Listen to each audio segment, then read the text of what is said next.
सबको नमस्कार। जय मसीह की। मेरे प्यारे भाई और बहनों, राहुल गांधी का धमाका आज हम देखेंगे। राहुल गांधी ने किस तरह से बीजेपी का पर्दाफाश किया है, बीजेपी का धुलाई किया है।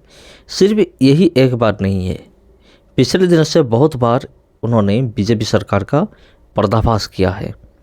तो चलिए मेरे प्यारे भाई और बहनों, वीडियो का हम शुरू करेंगे और इस वीडियो का आप देखिए और आपका ओपिनियन क्या है बीजेपी सरकार के बारे में और कांग्रेस के बारे में। आपका ओपिनियन क्या है और आप कौन सा पार्टी को आप सपोर्ट कर रहे हैं, ज़रा सा कमेंट करके बताइएगा। तो चलिए ज़्यादा देर ना करते हुए आज की वीडियो हम शुरू करते हैं और देखते हैं बीजेपी का किस तरह से धुलाई होता है। स्पीकर सर,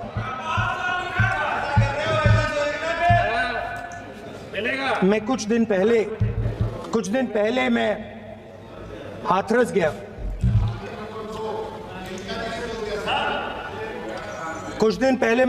गया। हाथरस में 4 साल पहले एक लड़की का बलात्कार होता है।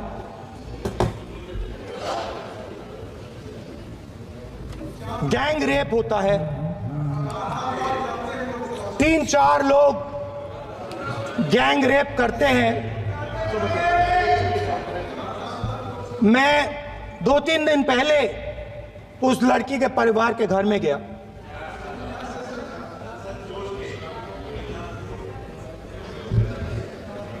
जिन्होंने गैंग रेप किया वो बाहर घूम रहे हैं और लड़की का परिवार अपने घर में बंद है। लड़की का परिवार बाहर नहीं जा सकता है। जो अपराधी हैं वो उनको रोज धमकाते हैं और वो बाहर घूमते हैं।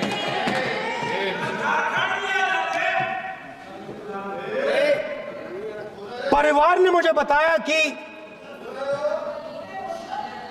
बेटी का जो अंतिम संस्कार था वो भी नहीं करने दिया और चीफ मिनिस्टर ने इसके बारे में खुलकर मीडिया में झूठ बोला है। ये कॉन्स्टिट्यूशन में कहां लिखा है? ये कॉन्स्टिट्यूशन में कहां लिखा है कि जो बलात्कार करते हैं वो बाहर रहे? और जिसका रेप हुआ है, जिसके परिवार, उस परिवार को बंद कर दिया जाए, कहां लिखा है कॉन्स्टिट्यूशन में? ये आपकी किताब में लिखा हुआ है, मनुस्मृति में लिखा है, मगर कॉन्स्टिट्यूशन में नहीं लिखा। और अगर आप कहते हो कि यूपी में आपका राज है और वहां पे कॉन्स्टिट्यूशन नहीं लागू होता है, वहां पे मनुस्मृति लागू हो रही है।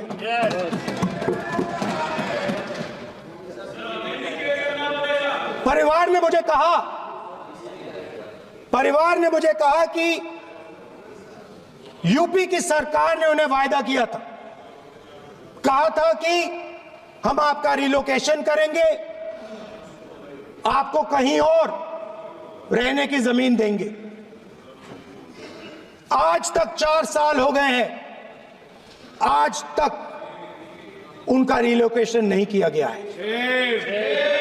और हर रोज उन्होंने मुझे फोटो दिखाई, वो बाहर निकलते हैं और जिन्होंने बलात्कार किया वो धमकाते हैं उनको। तो मैं इस हाउस में कहना चाहता हूं कि अंबेडकर जी के संविधान वाले लोग, इंडिया गठबंधन वाले लोग, हम सब मिलकर उस परिवार का रिलोकेशन हम करेंगे अगर आप नहीं करोगे तो। और हिंदुस्तान के हर गरीब व्यक्ति को हम ये कहना चाहते हैं,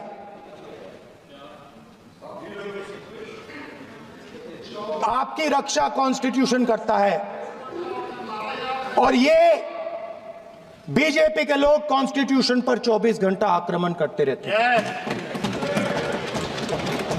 कॉन्स्टिट्यूशन में लिखा है prohibition of discrimination on grounds of religion, race, caste, sex, or place of birth. The state shall not discriminate against any citizen on grounds only of religion, race, caste, sex, place of birth, or any of them. Some days back, youngsters from Sambal came to see me. Innocent people, they had done nothing. They were just, वो बस पास में थे, 5 लोगों को गोली मार के हत्या कर दी। ये कहां लिखा है कॉन्स्टिट्यूशन में? ये कहां लिखा है कॉन्स्टिट्यूशन में? तो लिखा है prohibition of discrimination of grounds of religion.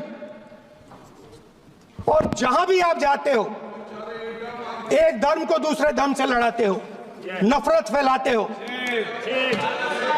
कहां लिखा है कॉन्स्टिट्यूशन में? कहां लिखा है कॉन्स्टिट्यूशन में कि एक धर्म को दूसरे धर्म से लड़ाना है? कहां लिखा है कॉन्स्टिट्यूशन में कि दलित परिवार को बंद करके अंदर रखना है और उनके अपराधियों को बाहर घूमने देना है? कौन से कॉन्स्टिट्यूशन में लिखा है? मुझे दिखाइए।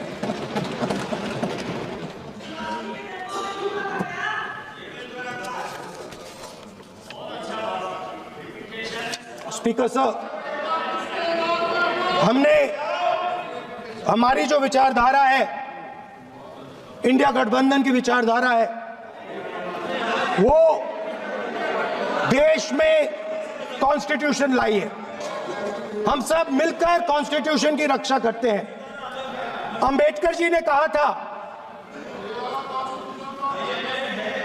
If there is political equality but no social and economic equality, political equality will be destroyed. ये अंबेडकर जी के शब्द हैं और आज ये बात सबके सामने है। पॉलिटिकल इक्वालिटी जो थी वो खत्म हो गई है। हिंदुस्तान के सारे इंस्टीट्यूशंस कैप्चर कर लिए गए हैं। सोशल इक्वालिटी नहीं रही, फाइनेंशियल इकोनॉमिक इक्वालिटी नहीं रही। इसीलिए हमारा अगला कदम जाति जनगणना होगा। हम देश को दिखाना चाहते हैं कि आपने किन लोगों का और कहां-कहां अंगूठा काटा है। हम दलितों को, आदिवासियों को, पिछड़ों को, किसानों को, मजदूरों को दिखाना चाहते हैं कि आपने किस किस का अंगूठा काटा है। इसलिए जो मैंने वायदा किया था, इसी हाउस में यहां हम कास्ट सेंसस लागू करेंगे और उसके बाद हिंदुस्तान में एक नए तरीके का विकास होगा, एक नई तरीके की राजनीति होगी। जो मैंने पहले कहा था, जो आपको अच्छा नहीं लगता है, 50% रिजर्वेशन, उस दीवार को हम यहां तोड़ेंगे। 50% रिजर्वेशन की दीवार और जाति जनगणना हम यहां करा के दिखाएंगे। आपको जो कहना है कर लो, कह लो। स्पीकर सर, बहुत बहुत धन्यवाद।